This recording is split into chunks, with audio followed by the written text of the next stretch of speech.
has been the catalyst for change in the Indian corporate landscape.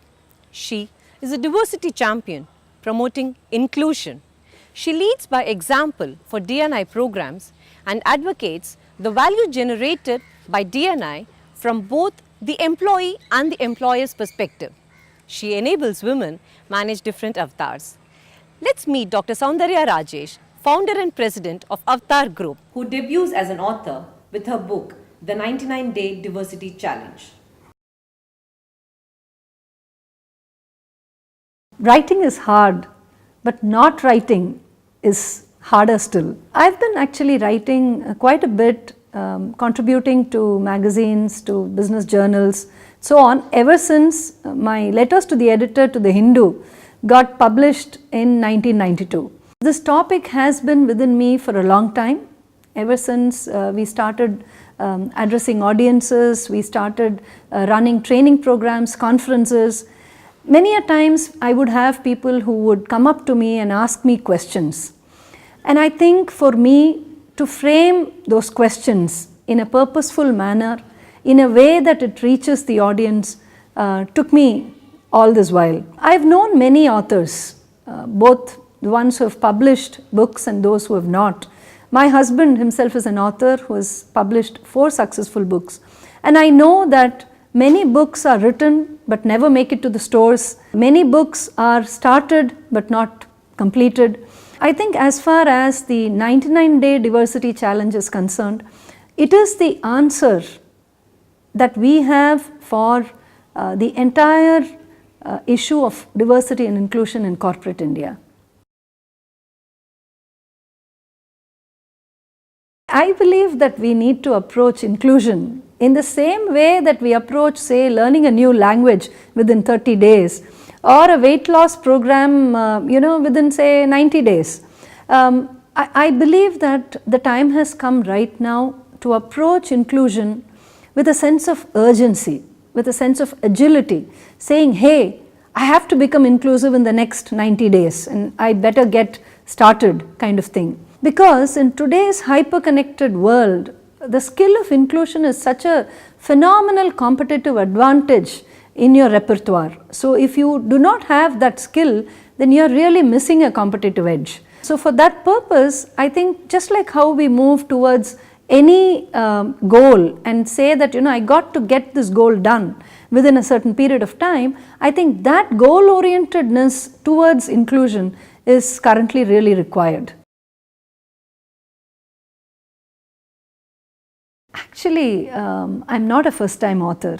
My first book is a translation into English of Tamil poetry called Abhirami Andadi, and it was published in the year 2011. So yes, as far as business journalism or business writing is concerned, this is my first book, especially on the topic of diversity and inclusion. I think the process was something that came quite naturally. I'm a social entrepreneur, so I travel a lot and I have to manage my time really, really well. So I think I approached writing in the same way I would approach any other project of mine. I had Gantt charts, I had Excel tables, I had a countdown timer, I had a target for number of words each day. And I think I just ensured that I have to make sure that it gets written within a period of time, because otherwise it's never going to get written. So I think that's just how I approached it. I'm also very, very fortunate that I have at Avtar, a team that's wonderful. We have researchers, we have writers, we have analysts, we have communicators. So we have many different folks, who came together for every brainstorming session, every discussion, and we kind of, we're very clear what is the ultimate product, what is it that we want to create by way of the 99-Day Diversity Challenge. Unlike, some creative processes where this beautiful spark, emerges from somewhere and kind of hits you and comes, mine was nothing like that. It was very focused, very driven, very purposeful, and the idea was to ensure that I communicate and I create something that is absolutely of use to the intended audience.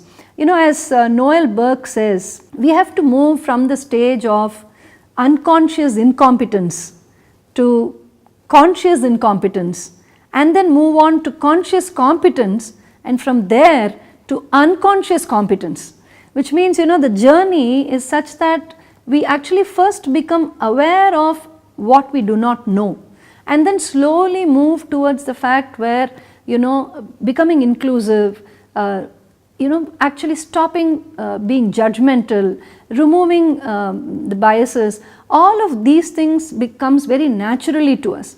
So I think a book like the 99-Day Diversity Challenge is intended for people who are leaders, first time leaders, people who work in very diverse global organizations, and practically every graduate you know, who is freshly minted out of a B school or a college. We were very clear you know, at Avtar that this book is meant to be something that helps everyone build the skill of inclusion.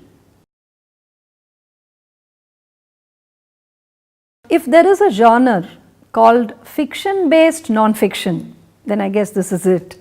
I was very clear that, you know, the 99-Day Diversity Challenge shouldn't end up becoming another boring, long, prosaic book, you know, which you put off reading. Even if you are very interested in the subject of inclusion, you kind of put off reading it till the cows come home. So I didn't want this to be that. So what I have used in this is a storytelling sort of a style in which you know, every theme around diversity and inclusion is built on a story. So I have introduced many different story types, like for instance there is Guru Shishya dialogue, there is an adaptation of a, you know, fairy tale, there are mythological adaptations. So there's plenty of different types of stories which you know, I have used in the 99-Day Diversity Challenge. See, the idea is the topic of inclusion shouldn't become something very heavy, it shouldn't be cognitively heavy, it should be easy to accept. In fact, the very style of the book is that we must be more inclusive in our approach to our readers. So are we giving something for everyone? Are we making the topic of inclusion really inclusive? So that was the question that I was trying to answer. And so the 99-Day Diversity Challenge is actually an amalgamation of many different things.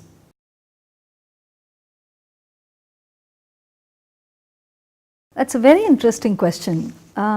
So diversity and inclusion is so all-encompassing that it is applicable for small organizations, for medium enterprises, for large behemoths, and for the individual professional, the individual at home, the individual at school, at an institution, for just about everyone. So while you know, when you write a book about a topic as vast as diversity and inclusion, there's obviously a lot of research involved. And one of the things I discovered is that diversity and inclusion, you know, far from being just a topic, just something theoretical, is so practical that I could discover a lot of points that we could implement at Avtar.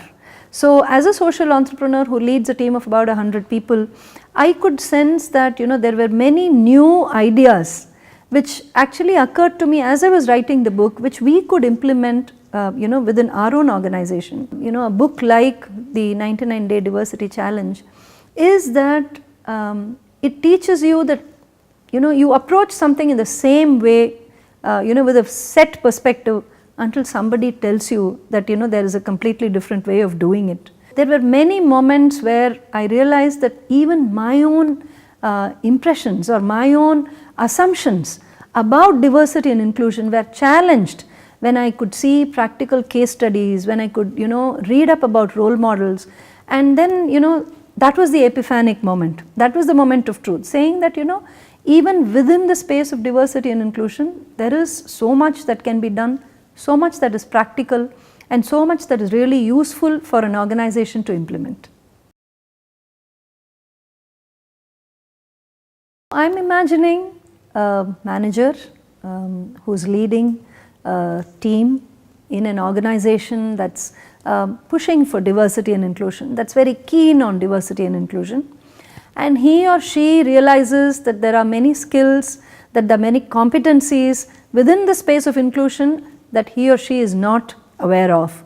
So it is to that diversity enthusiast, somebody who is keen on knowing more about diversity and inclusion, but who does not want to read that big fat tome, which has a lot of concepts and theories and stuff like that, but who wants it to be simple and who wants it to be impactful. That's the person that I am really addressing myself to. I am addressing myself to leaders, to people who want to lead teams, who want to impact teams. See, whenever you think of a leader, you think of somebody who has a great ability to connect with people.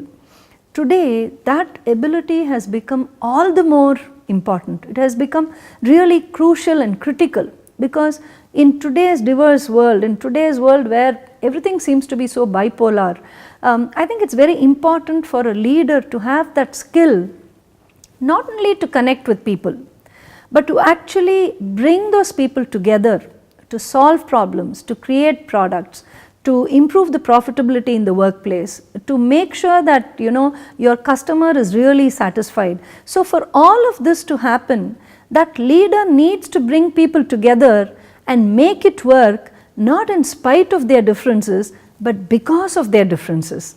So that leveraging of the multiple differences and creating an organization, creating a workplace, creating an atmosphere which is very inclusive, which enables everybody's point of view to really have an impact on the growth of the organization. That is the leader that I am addressing myself to. That was a friend, Dr. Saundarya Rajesh, a social entrepreneur, founder president of Avtar Group, the D&I expert, and now the author, traversing us through her journey of 99-day diversity challenge. Thank you for watching us.